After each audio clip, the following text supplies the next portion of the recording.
Honrar e aceitar a própria sombra é uma disciplina espiritual profunda. É uma experiência completa e, portanto, sagrada e a mais importante de uma vida. Robert A. Johnson foi um autor americano e analista junguiano, seguidor da psicologia analítica de Carl Jung. Aos 11 anos, ele teve uma experiência de quase morte em um acidente de carro e foi levado às pressas para o hospital. Ele descobriu que o nada, a escuridão, era também um mundo estático. Ele viu o mundo dourado em visões. Quando eles salvaram sua vida e as visões cessaram, ele não suportou mais viver. Na terapia, ele foi convencido a viver porque sem a faculdade humana não poderia ver as coisas que tanto valorizava. Robert teve uma grande dificuldade com o mundo exterior. A certa altura, ele era conhecido como Parsifal, um tolo inocente. Ele experimentou muitos fios tênues entre a vida e a morte durante sua vida. Explorar o mundo interior o ajudou tremendamente. Seu encontro com Jung foi decisivo, ele escreveu. Dr. Jung me disse para passar a maior parte do tempo sozinho, ter um cômodo separado em casa para ser usado apenas para trabalho interno, nunca me juntar a nenhuma organização ou coletividade. O Dr. Jung me disse que o inconsciente me protegeria, me daria tudo o que pudesse. Eu precisava para minha vida e esse meu único dever era fazer meu trabalho interior. Tudo mais resultaria disso.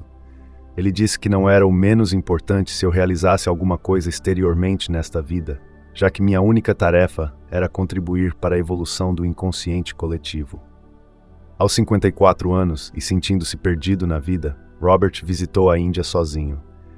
Depois de uma viagem longa e cansativa, e de ter perdido a bagagem, foi para o hotel e não queria outra coisa senão dormir o dia inteiro. Ele olhou pela janela e ficou impressionado com a beleza da vista. Ele experimentou o mundo dourado pela segunda vez depois de muitas décadas. Ele recebeu uma segunda chance. Se você confiar no mundo interior, ele cuidará de você. O mundo dourado está aí o tempo todo. É um equívoco pensar que o produzimos ou o conquistamos.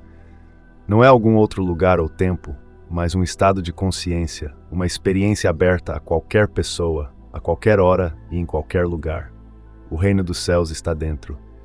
Robert publicou livros como E. Understanding Masculine Psychology, She, Understanding Feminine Psychology e Owning Your Own Shadow, Understanding the Dark Side of the Psyche, entre outros. Estaremos nos concentrando no terceiro. Nos nossos tempos, a água da vida não está no mundo externo, mas sim no interior. A exploração do nosso mundo interior é a tarefa mais importante das nossas vidas. Para isso, é preciso ir além do ego, o que somos e conhecemos conscientemente, e mergulhar na sombra.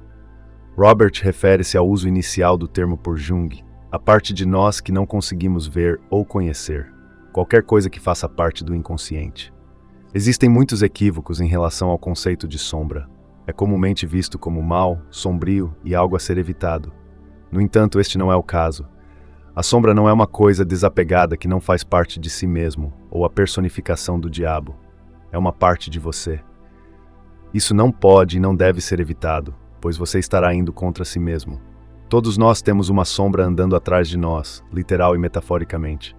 É a imagem espelhada de nós mesmos que não podemos ver. Representa aqueles aspectos que nos faltam. Tem um papel compensatório que busca restaurar a totalidade da nossa personalidade.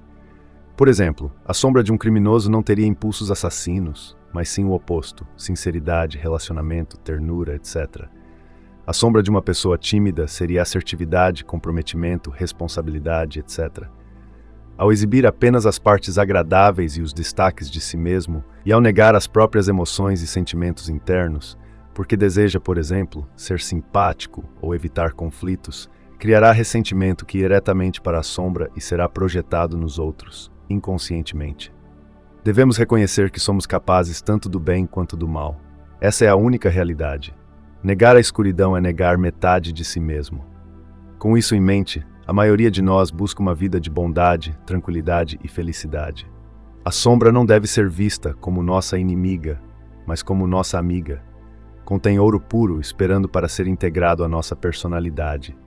A sombra só se torna hostil quando é ignorada ou mal compreendida, ou seja, quando ela assume o controle de nós, porque não estamos dispostos a isso. Você pode ser conduzido e guiado na vida pela sua sombra, ou ser arrastado pela vida por ela, levando a um comportamento neurótico. Não é o bem que torna santo, é a união do bem e do mal que dá lugar ao transcendente. Então, como a sombra se origina?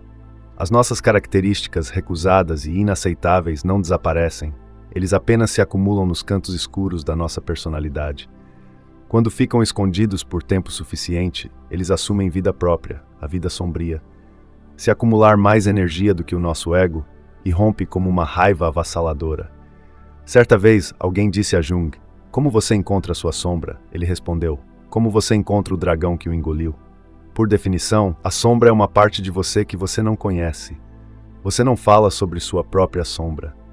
Se você puder falar sobre isso, já é consciente e não é mais uma sombra. Como tal, é mais provável que outras pessoas vejam a sua sombra primeiro, uma realidade embaraçosa.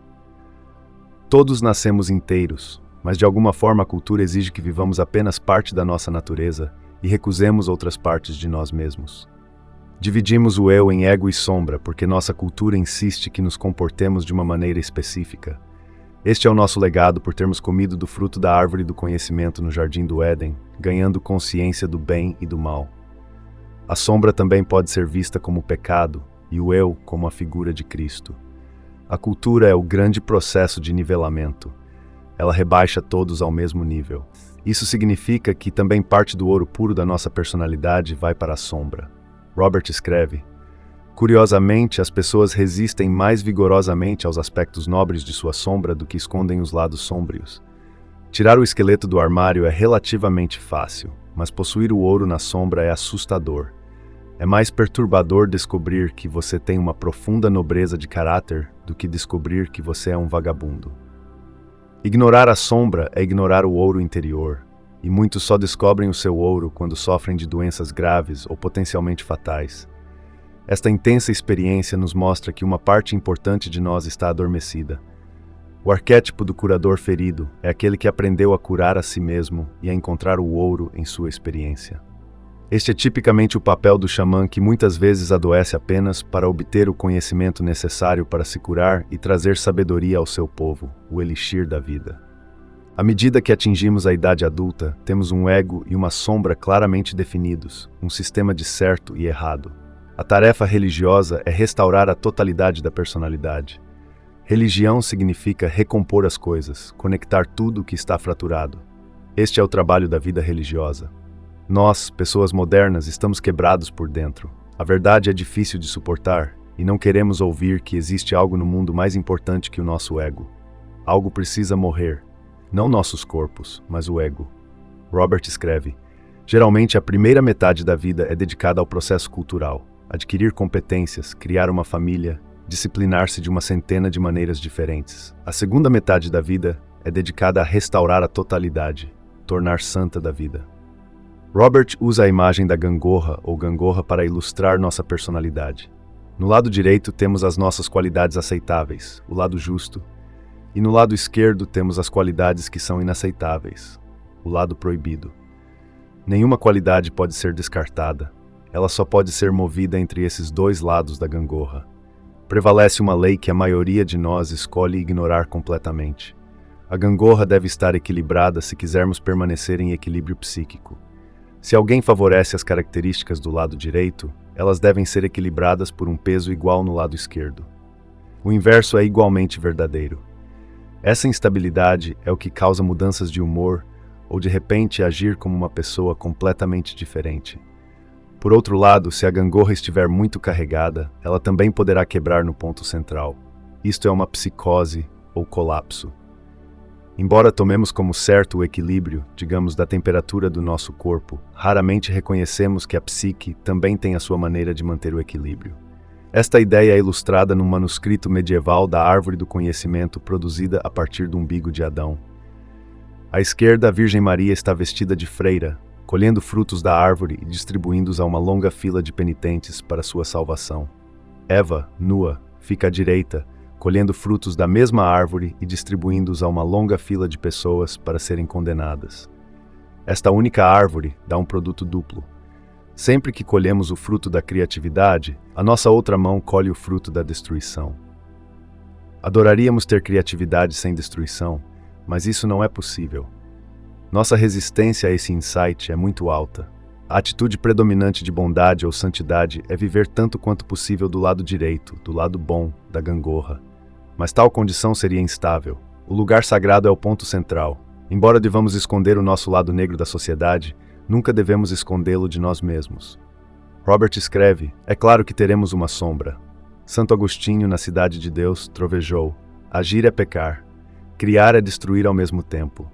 Não podemos fazer luz sem uma escuridão correspondente. A Índia equilibra Brahma, o deus da criação, com Shiva, o deus da destruição, e Vishnu fica no meio, mantendo os opostos juntos. Ninguém pode escapar do lado negro da vida, mas podemos lidar com esse lado negro de forma inteligente. O equilíbrio entre luz e escuridão é, em última análise, possível e suportável. Este é um dos grandes insights de Jung, que o ego e a sombra vêm da mesma fonte e se equilibram exatamente. Fazer luz é fazer sombra. Um não pode existir sem o outro. Possuir a própria sombra é alcançar um lugar sagrado, um centro interior, que não pode ser alcançado de nenhuma outra forma. Falhar nisso é falhar na própria santidade e perder o propósito da vida. Não é pela perfeição que devemos lutar, mas pela totalidade. É assim que a alegria da vida é criada. É abraçar a nossa própria humanidade, os nossos pontos fortes e fracos, e não uma bondade unilateral que não tem vitalidade ou vida. Robert escreve: lembro-me de um fim de semana em que aguentei convidados muito difíceis que ficaram dias além do convite. Exerci paciência e cortesia hercúleas e suspirei de grande alívio quando eles partiram. Achei que tinha ganhado algo bom com minha virtude, então fui ao viveiro comprar algo lindo para meu jardim. Antes que eu percebesse o que estava acontecendo, briguei com o viveirista e fiz um espetáculo miserável. Como não peguei minha sombra conscientemente, pousei-a sobre esse pobre estranho. O equilíbrio foi servido, mas de forma desajeitada e estúpida. É preciso honrar a própria sombra, pois ela é parte integrante de si mesmo, mas não se deve empurrar isso para outra pessoa. A sombra reivindicará o que lhe é devido de alguma forma, inteligente ou estúpida. A projeção é sempre mais fácil que a assimilação. Só é possível dar o melhor de si e viver uma vida civilizada e decente se reconhecermos esta outra dimensão da realidade. Todos nós temos potencial para o mal. É isso que nos une. Aqueles que negam isso são muitas vezes aqueles que são vítimas de sua própria sombra. Recusar o lado negro da própria natureza é armazenar ou acumular a escuridão. Isso é mais tarde expresso como humor negro, doença psicossomática ou acidentes inspirados inconscientemente. Estamos atualmente a lidar com a acumulação de toda uma sociedade que adorou o seu lado claro e recusou o lado escuro. E este resíduo aparece como guerra, caos econômico, greves, intolerância racial. A primeira página de qualquer jornal lança sobre nós a sombra coletiva. Devemos ser completos, gostemos ou não. A única escolha é se vamos incorporar a sombra conscientemente e com alguma dignidade ou fazê-lo através de algum comportamento neurótico.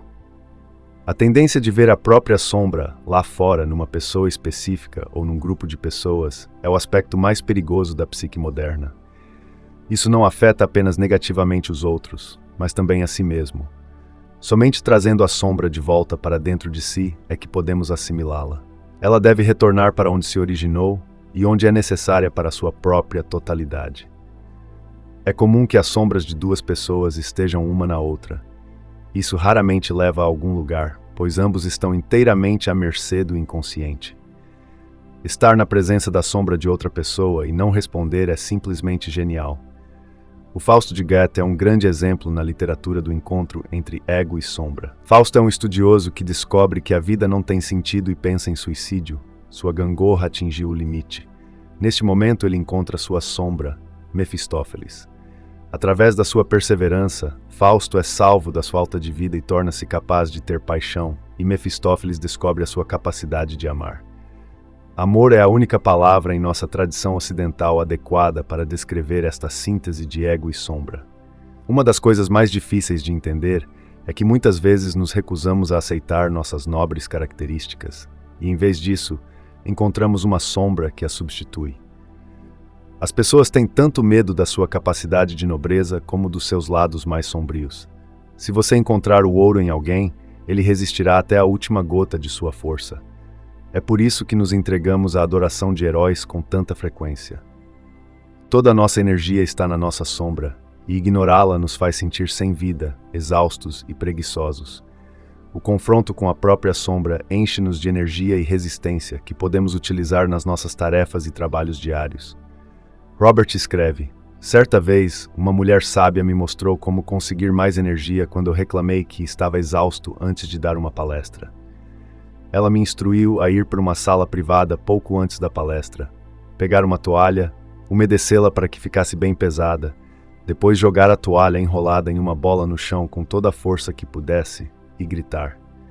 Eu me senti infinitamente tolo fazendo isso, pois não é meu estilo.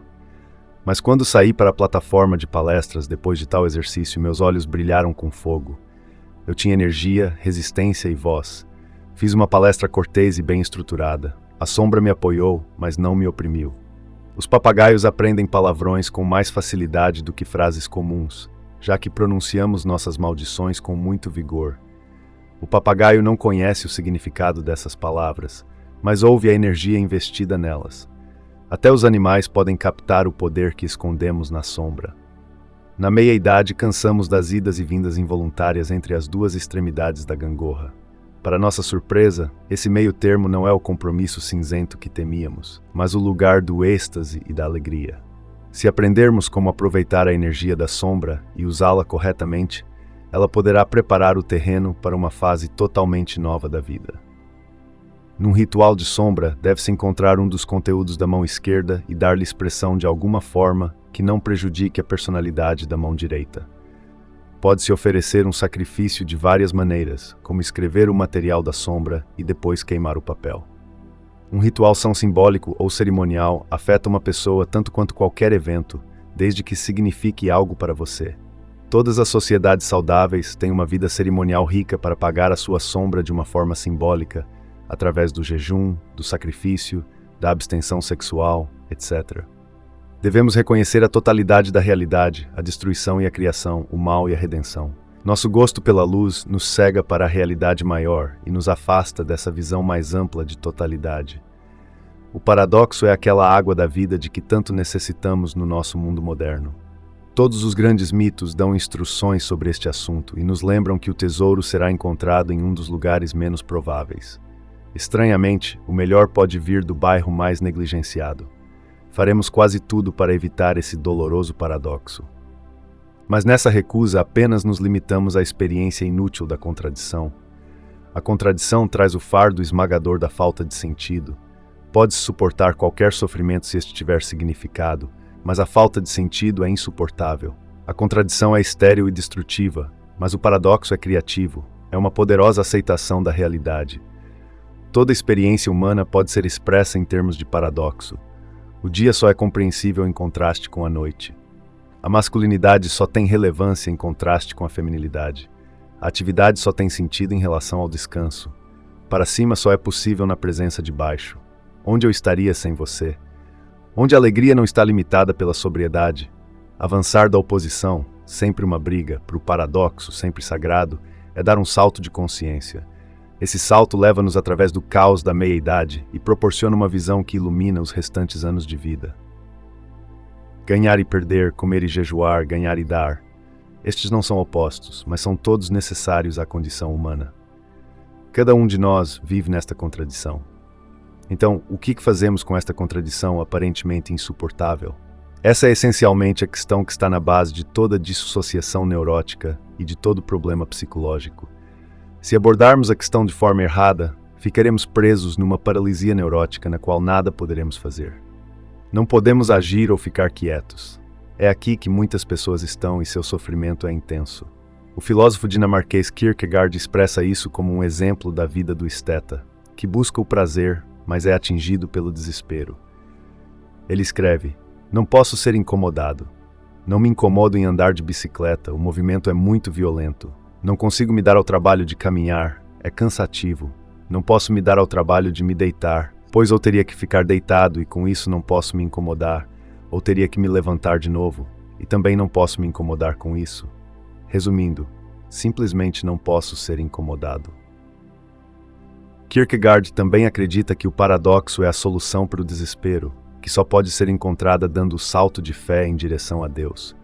Pensar que uma forma de agir é profana e outra sagrada é fazer um terrível uso indevido da linguagem. Este é um erro flagrante e é a origem da maior parte do sofrimento neurótico da humanidade.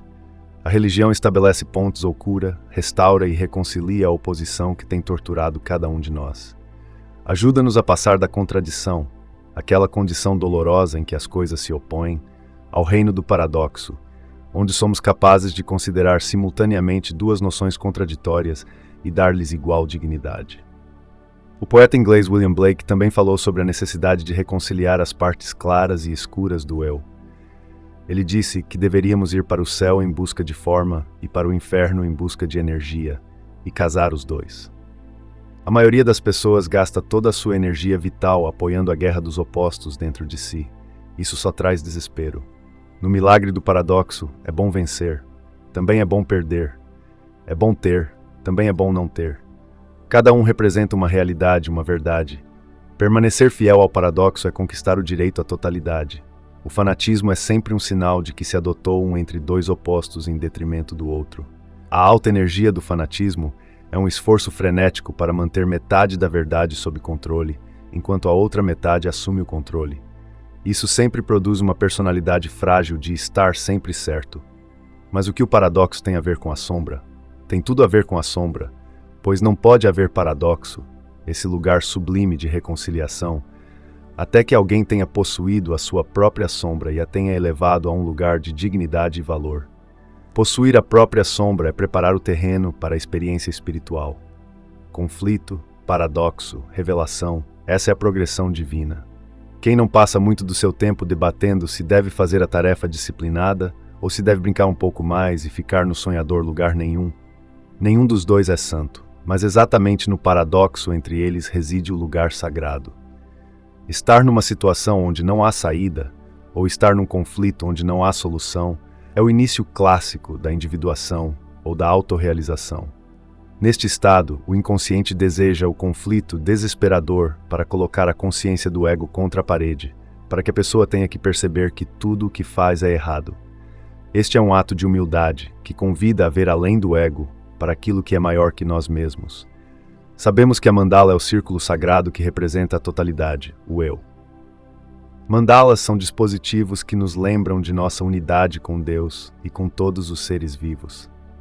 No Tibete, um professor muitas vezes desenha uma mandala para o seu aluno e deixa-o meditar neste símbolo durante muitos anos antes de dar o próximo passo de instrução. A mandorla, porém, é uma ideia raramente comentada. A mandorla também tem efeito curativo, mas seu formato é um pouco diferente. É um segmento em forma de amêndoa feito quando dois círculos se sobrepõem parcialmente. Este símbolo significa nada menos que a sobreposição dos opostos que temos investigado. Ele nos instrui como nos envolvermos na reconciliação. Muitas vezes podemos ver Cristo ou a Virgem Maria no seu centro. Por definição, o próprio Cristo é a intersecção do divino e do humano. Ele é o protótipo para a reconciliação dos opostos e o nosso guia para sair do reino do conflito e da dualidade. Quando alguém está cansado ou desanimado com a vida e não aguenta mais viver, a mandorla mostra o que se pode fazer. Quando os esforços mais hercúleos e a melhor disciplina não conseguem mais manter sob controle as dolorosas contradições da vida, todos nós precisamos da mandorla. Nossa própria cura procede dessa sobreposição do que chamamos de bem e mal, de luz e de trevas. Não é apenas o elemento luz que faz a cura.